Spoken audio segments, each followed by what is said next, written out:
once said, leadership is hard to define and good leadership even harder. But if you can get people to follow you to the end of the earth, you are a great leader. Hello, everyone, and welcome to Nerdy Optometrist, a podcast channel for all things optometry. And this is your host, Ukti Vora. Today, I have a pleasure to sit across with one of an amazing leader in the eye care industry. Before I start with her introduction, I would like to give a huge shout out to iLead, the all-in-one app that leverages technology to instantly enhance the skill set of eye care professional.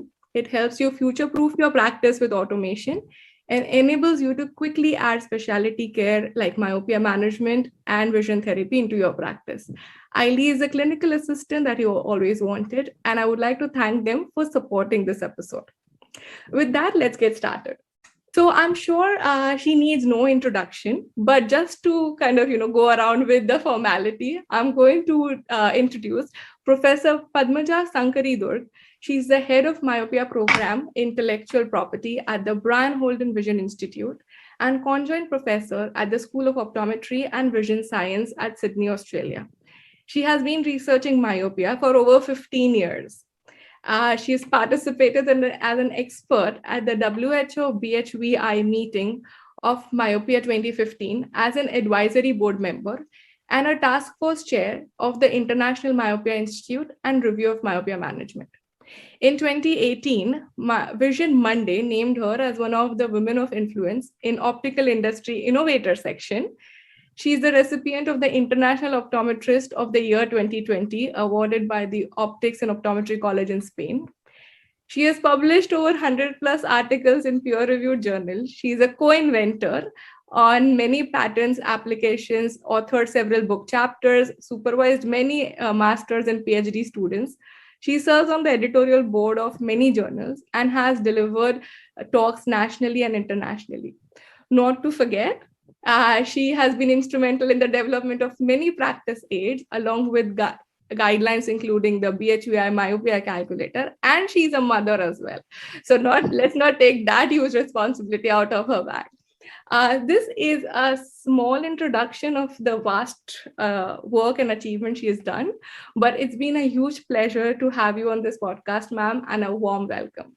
Oh, thank you. Thanks so much, Ukti, for having me here today. And I'd also like to say hello to your listeners listening in. Thank you. Thank you so much. I'm sure we are all curious to know all these amazing insights of your journey that I'm going to try and record in this episode. To begin with, I really want to know, how did you bump into this profession? Was it planned or was it an amazing accident that happened in your life? Yeah, it was the latter. So it was very much an accident. I enrolled in an undergrad course in zoology because I was always interested in the biological sciences. And for various reasons, it just didn't connect with me. And I think it all came to a head one day when we were asked to dissect the starfish. We had to get the nerve channel of a starfish and this little thing. And I was there sitting and trying to do it. And I had a massive headache. It took us about 3-4 hours. Then it was like a nerve channel. And I thought, this just isn't me. And strangely, and this is very strange, I was on the bus back home and I noticed there was a sign outside Shankara Nethralaya which spoke about a new program called optometry. And it was just a whim on my part. I got off the bus, I went in and I said, what is this course about? And they said, oh, you can, once you finish the course, you can have your own practice, or you can work for someone, or you can be a teacher. So it seemed like the potential for optometry was endless. I had no clue what optometry was, but what I heard resonated with me. And I said, yes, I want to apply. And they said, you have 25 rupees for the package. 25 rupees to the listeners, that's like 50 cents. And I rummaged through my bag, I found the 25 rupees and the rest is history. I did the interview, I got in the course and I just loved it. And I've got this amazing set of friends as well, lifelong friends as well. So there's no looking back. I actually want to ask this probably might be a weird question, but I want to know at that age when you are set, coming from an Indian background myself, you are set into what course you're doing, and your parents pretty much help or influence you to decide what Yeah, education you're true. going to do. You decided to get down off a bus, fill in a Yeah, form, and go it was all very strange. And yes, my parents would have liked me to do certain things, like all Indian parents do, but I don't think they influenced me to that extent where they would put their foot down and say, this is what you have to do. And that theme carried through because we are talking about India in the 1980s. And when I finished, I decided I wanted to move cities and go to Hyderabad. And that is unheard of in the Indian cities. Like, girls are kept in the families until a certain age, and then, you got to marry the right person, so on and so forth. So no, I didn't go down the conventional path. Oh, wonderful. And that's what is so curious. Like, because I do know how much our parents influence for good, nothing against it. And, that is what they know. And, things are being a part of that society. But you deciding to change your path in career and, you deciding to enroll in a course or Yeah, a that's right. program, it is never heard of. Yeah, I know.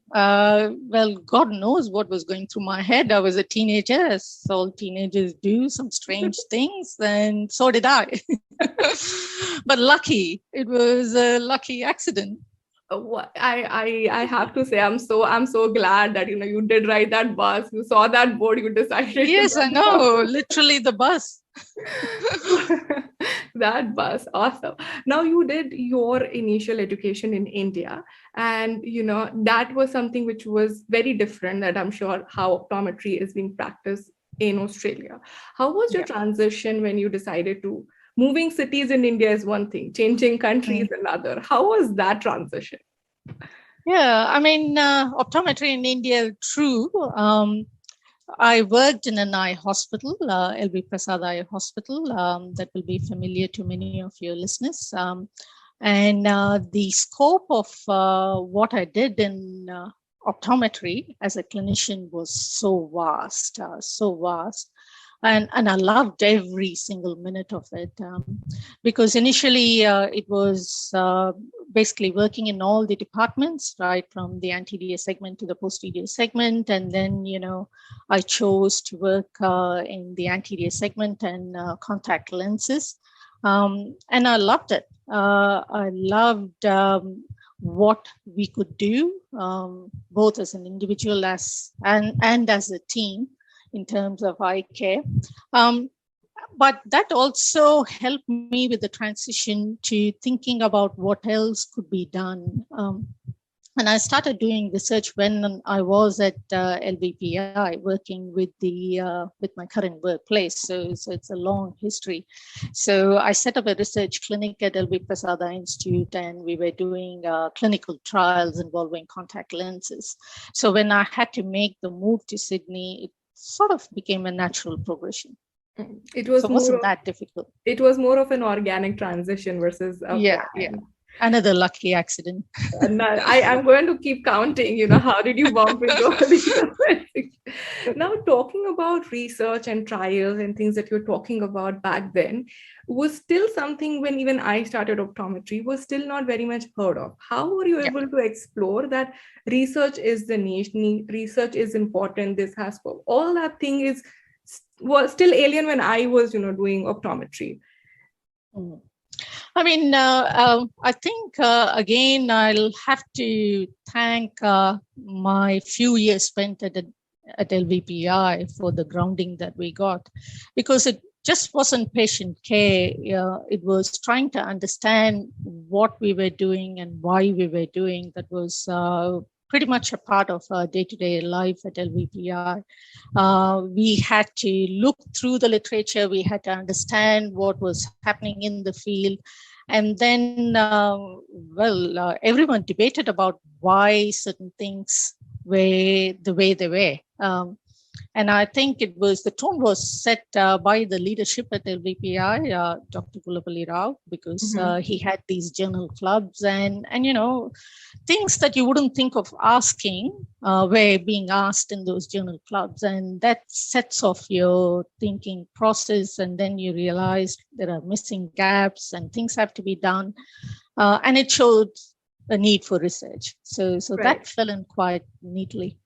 Yeah, I have to say that it's incredible because I feel what sometimes is missing, and even I would have experienced in my early days as optometrist, is you don't really come across a group or an environment which allows you to ask questions. You are being Yeah. taught certain things, and that is set stone. This happens this way, or this is the test that you do. You're not really trained to question the norm or question what is being taught. Yeah. I know there were some strange sessions where people were taken to task for not knowing the answers. I won't get into that, but there were questions asked, like, which really got us thinking. So yes, you have an infection on the cornea. If you have an infection on the cornea, why is your brow swollen? What is the relation between having a corneal infection to having a swelling of the upper lid? I mean, those sort of things you used to accept as a student, that they were the signs and symptoms, but you never really explored why and did it matter, so on and so forth. So I think, they were the seeds that were sown for research. I think that is wonderful. Even today, I feel that is missing quite a bit in optometry in general. And I think Yeah, there should be that more sort and of exploratory thinking, and don't accept status quo. That's what my teaching has taught me. Yes, even what we are doing at the present time, and I was in the clinic for many years, and I was looking after the contact lens clinic, and we used to get a lot of pediatric cases, a lot of young myopes. This was in 1990s, and I remember saying to parents, "Oh, look, all you have to do is get your child to wear this spectacle lens, and yes, your child's myopia will progress, and you just have to come back every 6 to 12 months." Now, when I think about it, I cringe. So many things have changed, but yeah, so don't accept status quo. Always question. Yeah, I think that's wonderful, and we're going to dig deep into the myopia piece of it shortly. But before I go into that, I actually there are studies which show that only 30% of women globally are into like research and like Yeah. women scientists. Has that been intriguing, interesting, or has that been challenging for you? Uh, I don't know. I don't know whether it was challenging. I did go through it. I would admit that it wasn't easy. Mhm. In the initial days, I don't think there were any issues. And we were treated fairly at LVPI, treated equally, fairly, and everything. All problems came to the fore, I would say, when I had children. Because now suddenly I had two jobs to do. Right. You have your day job, and then you have the rest of the day job, so to speak, and it isn't easy, because there were days, and there were difficult days. There were days when I thought I wasn't doing justice to both, Mm-hmm. either to the work or to the family life. I mean, my husband's very supportive, but that is not sufficient when you have, little kids, and you've got to try and do many other things. And there were days when I did think of giving up, but somehow I persisted. I'm not saying that we should persist. I'm saying there needs to be changes to the system, because that definitely taught me that, something has to be done.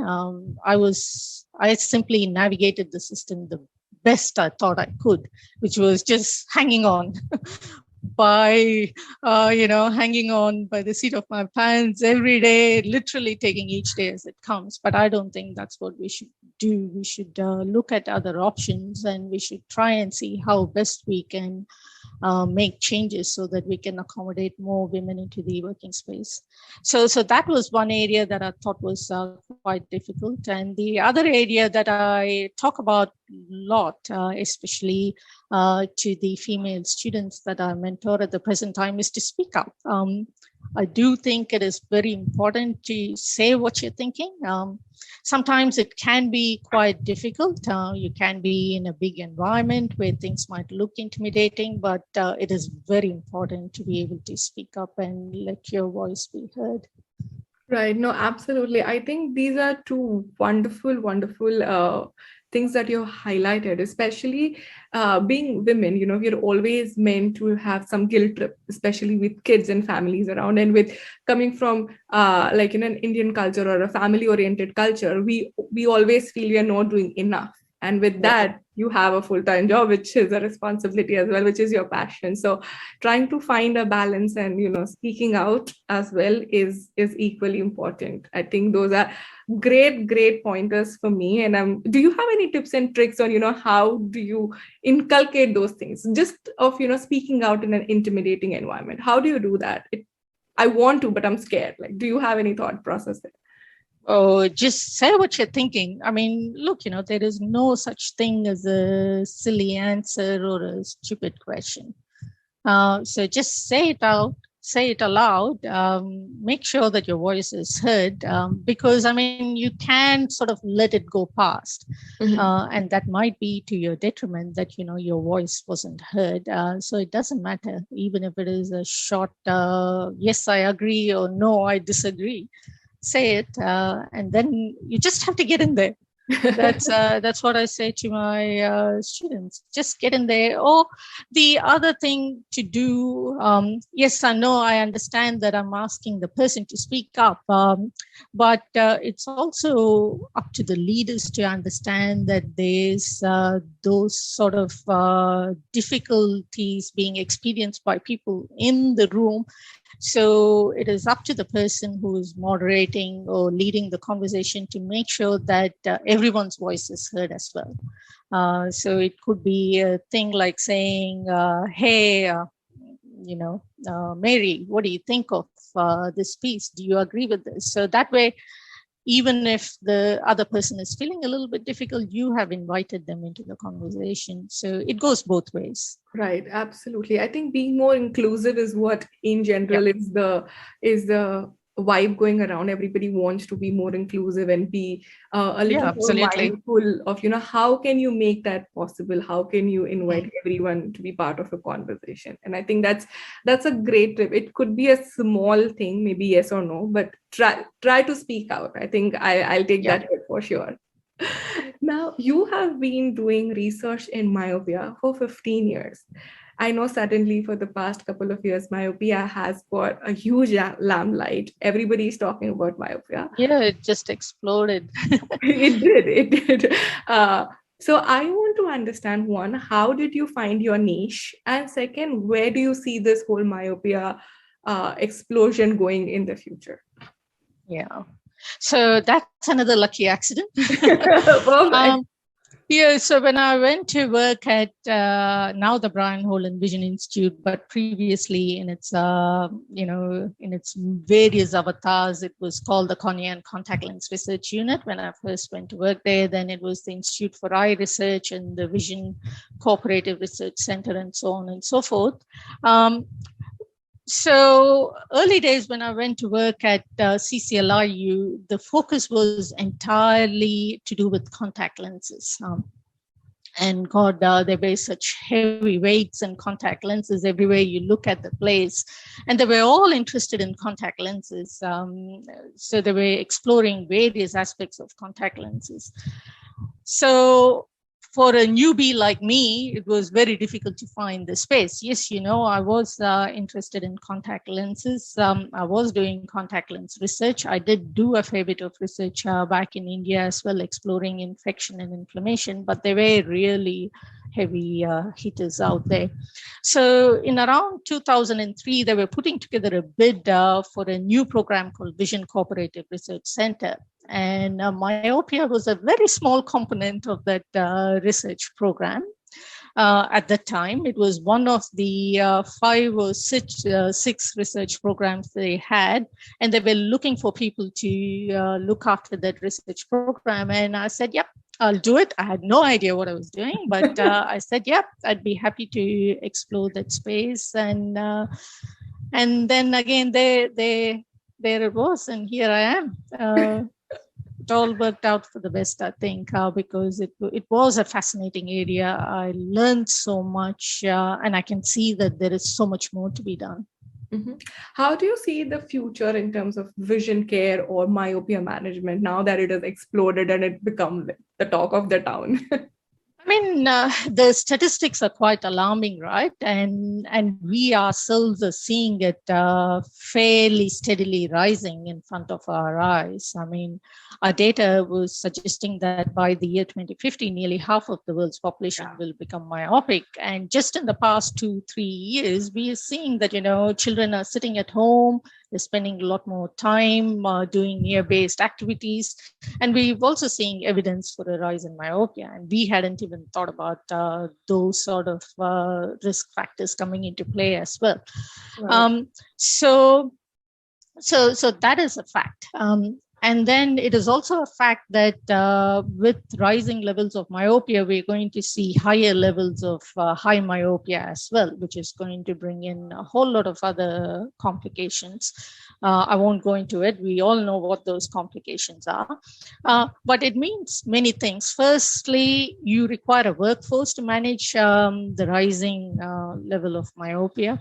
Then you need the devices and the gadgets and other things to take care of the population with myopia. And importantly, you also need a workforce to manage the complications associated with myopia. And the numbers are quite massive.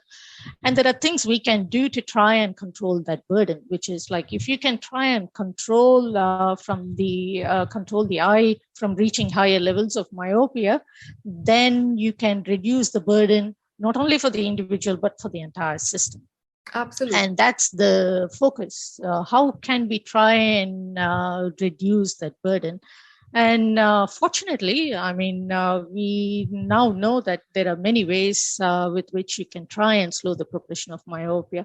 I don't think the science is perfect. I mean, what we are learning is still very much in the early stages, I would say.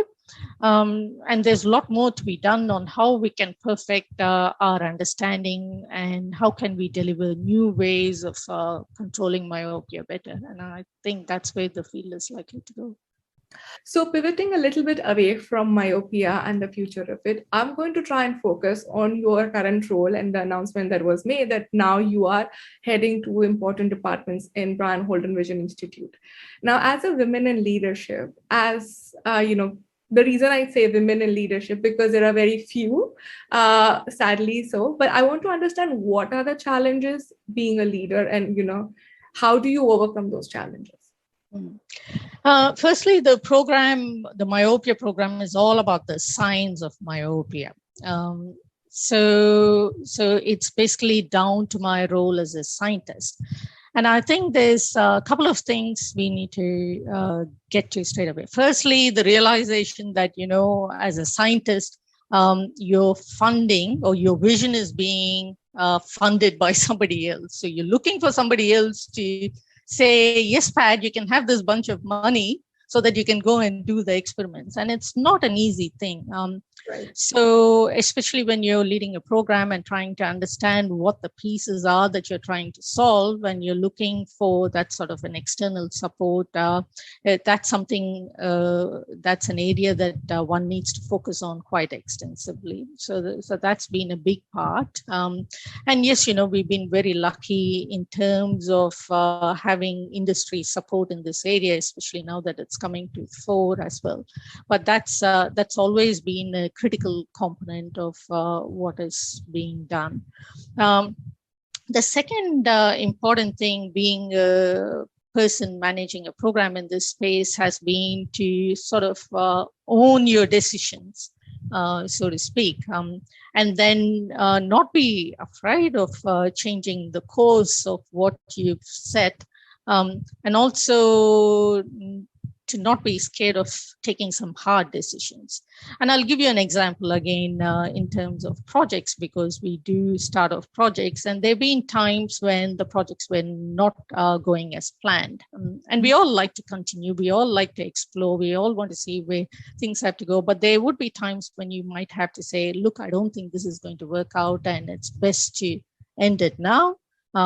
yes, when you end it at that time, it might be causing pain, but in the long run, it is for the better. And those sort of challenges, I think, would apply to anybody in any leadership position. So it's sort of owning your space, owning your decisions, and standing by it, and thinking about them constantly, and making sure that you've got your path forward worked out. I think that's very critical. Yeah, I think two things which you mentioned of like, owning your decision and taking hard steps for whatever good or bad reasons. I feel that's difficult sometimes, because you don't want to be blamed, or you don't want to be the person who said no to something or said yes to something. And there are some differences, and I can see that women, especially because there's very few women who might be acting in a confrontational manner. I think we are more collaborative species. Yes. We sort of approach things from many perspectives, not just from your perspective. Yes, I have to finish it. I have to get this done. You think about, the players and other things. So it might be difficult. And I do think that we should keep that with us. You should not change that aspect of yourself. Because I have observed other leaders as well, and I've tried to evaluate myself against other leaders to see, how my style fits, and I do notice differences. But like I said, I don't think it's a negative at all. I think it's actually a positive to have that sort of a collaborative approach. But at the end of the day, own your decisions. I think that is a very difficult part, being a leader, to own the decision and be okay to feel, yes, it didn't go as planned, or it turned out to be something different than I had projected and stuff. I feel that is the most difficult. Success is always amazing. The difficult part is owning the failures. Wonderful. So I think this has been extremely, extremely enlightening. And we did talk a lot about your journey, your accident. But what I want to do is now know the fun part about you. So we're going to dive into our again section. So it's going to be a fun rapid fire round. I'm very interested. Simple rule. I'll ask a question. Whatever comes in first, you have to say the answer. Oh, right. Okay. Okay. And it is rapid fire, so it has to be rapid. Right. I don't do very well with rapid fire sessions, but let's see how we go. Wonderful. Okay, let's get started to know a little more of the fun side of Professor Padmaja. Wonderful. So I'll start with my first question. If not optometry, which other profession do you see yourself in? I don't know. I definitely would have done something in the health sciences. I don't know what it might have been. Maybe something to do with microbiology, God knows. But definitely something in the health sciences, I would think. Okay, we'll take health sciences. I know you, because you've been doing optometry for such a long time. You're like, I don't know what I would have done. Yeah, that's right. Or maybe writing stuff. Oh, God. Yeah. Okay. I think writer would be a more interesting. But you're doing that as well by writing journals. Yeah, that's right. Wonderful. Our next question. Your favorite travel destination? Very difficult. I don't think there's one favorite destination, Mukti. I like traveling. You have to choose one. Oh my God! I like traveling to many places. I loved bits of Italy. I liked traveling around in China. No, I can't really name one place. I just enjoy traveling.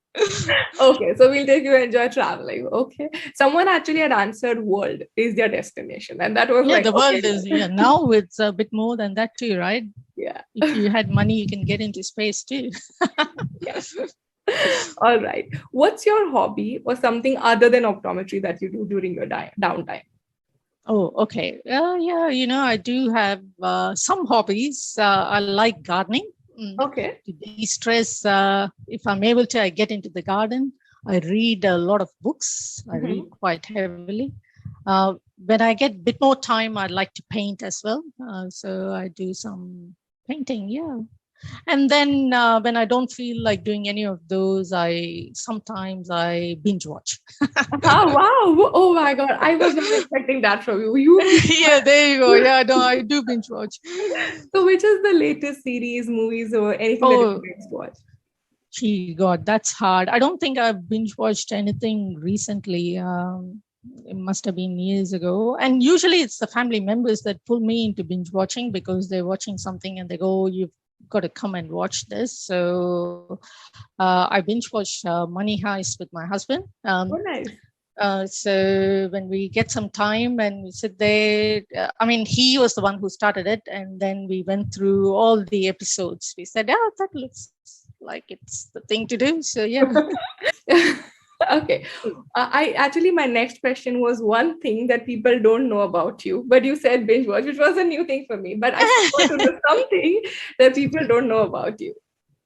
uh, okay. I don't think there's some people that know that I paint, but not many know that I do some painting in my free time. I don't get that much of free time because with painting, I feel like you need a chunk of time to be able to complete something. You don't want to just start and then walk away from it. Right. But if I have like a break, a few days, then that's something I'd like to do. Wonderful. All right. Your favorite cuisine? Gee, definitely there's no favorite cuisine. I love food. I like lots of different things, and my travel has exposed me to many different cuisines, and I enjoy them all. I mean, I sort of can give examples. God, I was in China once, and we were all hungry because we were working on a research project, and it was lunchtime, and we walked into this little corner stall from the hospital, which is like few blocks away from the hospital, and I was so hungry. And they said, "Pat, there's this radish." It was sitting on the table. It was just cut pieces of radish in what looked like a chili liquid or whatever. Oh my God, that was amazing. I still think about that. So there's stuff like that comes to mind. Like in Vietnam, we had this amazing, salad. So there's bits and pieces in Italy, the pizzas in Italy, in Siena. So no, God, I love food. So I don't think I can say that's my favorite cuisine. Okay. All right. Now, if you were to interview someone dead or alive, who would that be? And do you have any question in mind? Oh, does it have to be only one person? Yeah. Gee, God. I think it has to be Oprah Winfrey. Mm-hmm. For me, it would be because I mean I've sort of thought about Oprah Winfrey a couple of times, and especially the last year, and I thought, oh my God, presidents have come and gone, and there's this woman, and I've seen her on the screen when I was a child, and she's just looking the same, and she's achieved so much, and she's been such a and she's definitely got a leadership thing. She's interviewed presidents. So I guess I would ask her, how does she keep it together? Wonderful. I think that's a great question. And I do follow Oprah Winfrey as well. I feel she's incredible leader and a great woman who inspires so many of us for sure. Now, if we were to write an autobiography about your journey, what would the title be? Ooh. Firstly, Ukti, I'm definitely not going to be writing an autobiography of myself. I would hate to put anything about myself out there.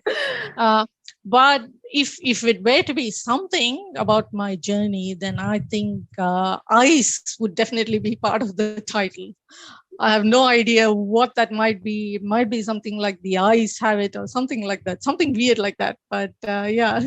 That's wonderful. I think I'm sure we all would be very interested to know a little more about your journey and read your book. But I think that's a good title which has eyes in it for sure. Now, one last question. If there was something that you would like to add or remove from an optometry curriculum, what would that be? Mm, very good question. But I've not been that involved with optometry curricula. from the time I finished. Yes, I do supervise postgrad students and stuff like that, but that's completely different. But I do think teaching students business management or skills around setting up their own business, so all that area is probably a section that can be added to the curriculum. I don't think I would delete anything. It's such a fluid thing. As lives change and things around us change, we might have to modify sections. Absolutely. And I think that's wonderful. That with that, we did end our rapid fire, and I think you did pretty well. So thank you. congratulations on Oh my that. God. I would not want to hear myself on what I said. You were very good, trust me. And before I let you go, I would like to ask you one final question. What is a final takeaway message that you would want for all my listeners? Look, I've thought that optometry, not just optometry, eye care profession is a wonderful profession to be in. So when you sit back and you think about it, everybody on this planet will need their eyes checked at some point in their lives, right? Even if you think you're okay at certain stages of your life, presbyopia is going to get you. So that's practically, that's a lot of people requiring eye care services. I don't think there's many other professions that can say that. I mean, not many of us are likely. I mean, we do not want to go to heart surgeons or things like that, but eye care professionals not like that. So it's a wonderful area to be in. There's lots to be done. So whatever you choose to do in this space, try and enjoy it the best you can and enjoy the journey. It's all about the journey. Things like money, fame, titles, awards, they're all relative. So I would say take time to think about what you're doing, enjoy it the best you can, and if you can do some good, that would be fantastic. I think that's a wonderful takeaway message, especially during the times when I know some people feel, there's not much in optometry, there's no future, I don't know what I'm going to do. At that point, listening to your talk and you saying that, you just imagine there's so much to be done. Needs vision care. Everybody, you don't have to be a clinician, as you know. I mean, there's what I call goods and services. So you can be an innovator coming up with solutions to manage problems, or you can be a person providing services, education or things like what you're doing. I mean, there's so much to be done, and it's a fantastic time to be in the profession. Wonderful. I think that's a wonderful takeaway message. And yes, enjoy the process and the journey, and the awards, recognition, fame will follow. With that, I'm going to add that I'll be sharing or dropping the link of your BHBI myopia calculator in the description. So whoever wants to check out, whoever wants to learn a little more about that, I'll be adding that in the description. And not to forget our sponsors for the episode, Eiley. So I'll be also dropping their link in the description where you can go and register for a free trial session. With that, thank you so much, ma'am, for your time. Really appreciate all the insights that you've given. And I hope you have wonderful accidents ongoing. Thank you so much, Shruti, for having me. And yes, I hope we all have those wonderful accidents. Wonderful.